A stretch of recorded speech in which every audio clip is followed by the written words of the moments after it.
It was a rainy afternoon. Lisa was returning home after a long day at work. She was working as a waitress at a small cafe, barely making the rent. All she wanted was to get home as soon as possible and get some rest. However, life had a completely different plan for her that night. As she was passing by a grocery store, she heard an argument going on inside. A young boy was talking to the cashier, his voice trembling. "I swear I wanted to pay, but I didn't have enough money," the boy said, his eyes filled with tears. The cashier, however, was threateningly saying, "There is no excuse for stealing." Lisa went inside and tried to figure out what was going on.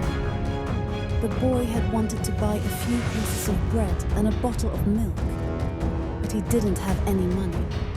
The cashier was threatening to call the police. At that moment, the door opened and a large police officer walked in. The name tag on his uniform read, "Officer Randall." Randall gave the boy a stern look. "So you're stealing, huh?" he said harshly. The boy shivered in fear. Lisa felt like something was breaking inside her. Witnessing a little boy's struggle to keep from going hungry deeply affected her. She immediately went to the cash register and took out her wallet. "Look, you misunderstood. He just didn't have enough money. I'll pay for whatever he lacks," she said calmly. But Randall gave her a mocking look.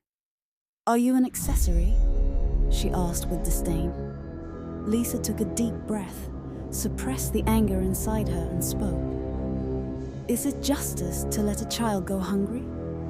Is it right for a person to be charged for a few pieces of bread?" The policeman shook his head indifferently. "Rules are rules.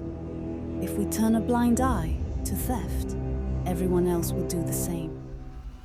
Just then, the customers inside noticed the situation and started to get involved.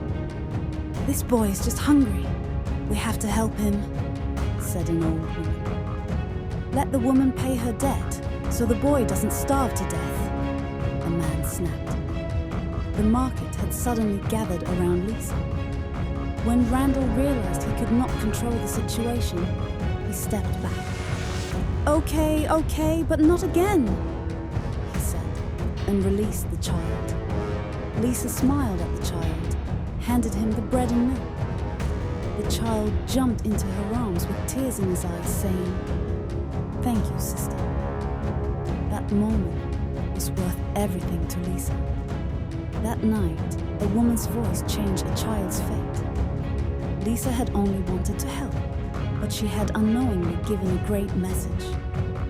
True justice is not blindly following the rules, but showing mercy.